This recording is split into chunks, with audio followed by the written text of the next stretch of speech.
यदि आप मकान का मालिक है या किराएदार है तो आज का वीडियो आपके लिए बहुत इंपॉर्टेंट है, क्योंकि रेंट एग्रीमेंट को लेके भारत में एक नया नियम आ चुका है, एक नया गाइडलाइंस आ चुका है। तो आइए, क्या है गाइडलाइंस में, ओनर के लिए क्या है, जो रेंट में है किराएदार है उसके लिए क्या गाइडलाइंस है, आज का वीडियो में हम पूरी तरह डिस्कशन करेंगे। जैसे एक नंबर नियम हो गया रेंट एग्रीमेंट। अभी आप विथआउट एग्रीमेंट में कोई भी घर आप रेंट नहीं दे सकते हैं। कोई भी घर हो या जमीन हो, आपको रेंटली किसी को देना है तो उसका एग्रीमेंट कंपलसरी है। और एक नियम है, एग्रीमेंट बनाने के बाद उसका 60 डेज का अंदर में वो एग्रीमेंट को आप ऑनलाइन या ऑफलाइन में पंजीकृत करना है। अगर आप पंजीकृत नहीं करते हैं वो एग्रीमेंट को, तो इसी को वैलिड, आइन कानून का हिसाब से इस एग्रीमेंट को वैलिड माना नहीं जाएगा और आपको 5,000 तक, यानी वो जो घर का ओनर रहेगा, वो जमीन का ओनर रहेगा, उनको 5,000 तक फाइन पेनल्टी भी आ सकता है। ठीक है। रूल्स नंबर 2, यदि आपका किराया 5,000 रुपए से अधिक है तो आपको डिजिटल पेमेंट ही करना पड़ेगा। डिजिटल पेमेंट अनिवार्य है। ठीक है। देखिए रूल नंबर 3 क्या है। देखिए रूल नंबर 3 है रेंट एग्रीमेंट। जब भी आपका घर किसी को रेंट में देते हैं तो एग्रीमेंट बनाना अनिवार्य है, कंपलसरी है एग्रीमेंट बनाना। और एग्रीमेंट बनाने के बाद, जैसे पहले हम लोग क्या करते हैं, स्टैंपिंग करते थे, फिजिकल स्टैंपिंग करते थे, लेकिन अभी क्या करना पड़ेगा, हमको डिजिटल स्टैंपिंग करना पड़ेगा। पहले जो हम लोग फिजिकल स्टैंपिंग करते थे वो अभी नहीं चलेगा, आपको डिजिटल स्टैंपिंग करना अनिवार्य है। डिजिटल स्टैंपिंग में एक यहाँ पर बार कोड रहेगा जिसको आप स्कैन करके डिटेल्स भी आप जान सकते हैं। ठीक है। तो आइए, रूल्स नंबर 4 में क्या है, सिक्योरिटी मनी। देखिए हम जब भी किसी को घर या कुछ भी जमीन रेंट में देते हैं तो कुछ सिक्योरिटी डिपॉजिट लेते हैं।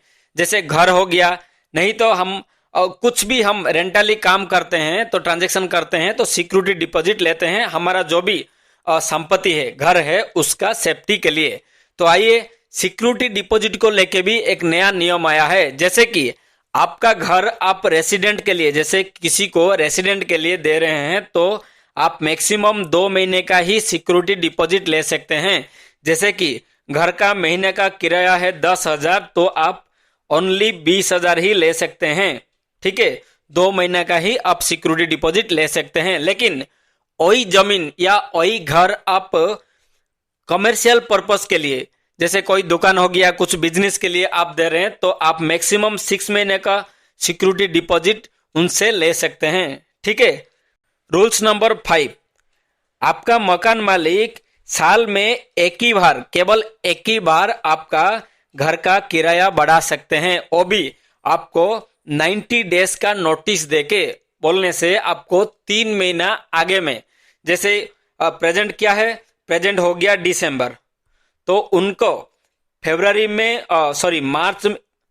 मार्च में उनका किराया बढ़ाने के लिए, मार्च में उनका किराया बढ़ाने के लिए, उनका जो भी रेंट है उसको बढ़ाने के लिए आपको अभी से दिसंबर से ही नोटिस देना पड़ेगा। तो भी उसी केस में वो लोग आपका रेंट को बढ़ा सकते हैं, नहीं तो नहीं बढ़ा सकते हैं।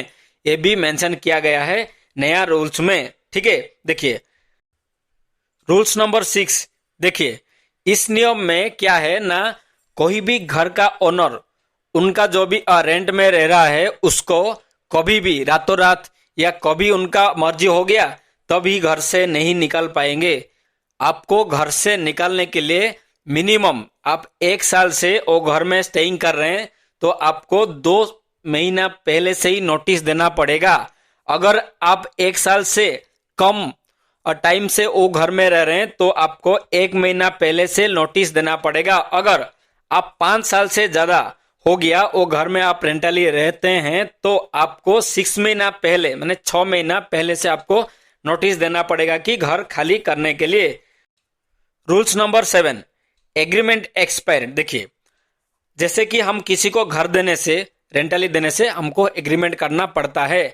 अगर आपने एग्रीमेंट किए हैं, आपका एग्रीमेंट एक्सपायर हो गया है, आपने रिन्यूअल नहीं किए हैं, तो उस केस में घर का ओनर आपसे एक्स्ट्रा पैसा भी ले सकते हैं, ये भी मेंशन है रूल्स में। देखिए, अगर आपका मंथली रेंट है 10,000, तो आपका एग्रीमेंट एक्सपायर्ड हो गया तो आपका 15,000 भी पर मंथ ले सकते हैं घर का मालिक, ये भी मेंशन किया गया है।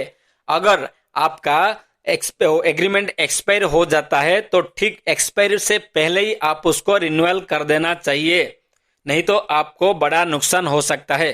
ठीक है, देखिए रूल्स नंबर 8 में क्या है, मेंटेनेंस। मेंटेनेंस को लेके एक अच्छा बात है, जैसे कि कोई भी छोटा छोटा मेंटेनेंस है, जैसे लाइट जल गया, फैन खराब हो गया, और ऐसे छोटा छोटा कुछ भी मेंटेनेंस है, उस सब मेंटेनेंस जो रेंटल में है, जो किराए में है, उनको ही रिपेयर करना है। अगर मेजर मेंटेनेंस जैसे प्लम्बिंग का हो गया, और पाइपलाइन का कुछ खराबी हो गया, वायरिंग का कुछ खराब हो गया, घर का कुछ खराब हो गया, प्लास्टर निकल गया, टाइल्स निकल गया, ऐसा कुछ मेजर है तो घर का जो ओनर है उनको ही रिपेयर करना है।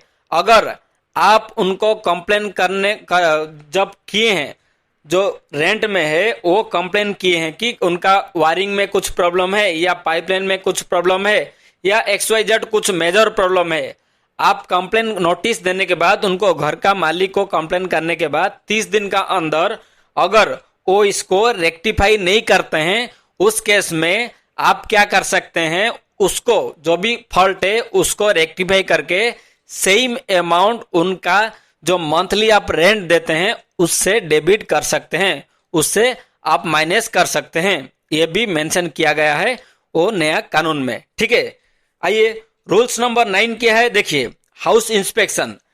आपका घर का मालिक कभी भी वो सडनली आके आपका घर इंस्पेक्शन नहीं कर सकता है, आपका घर नहीं आ सकता है।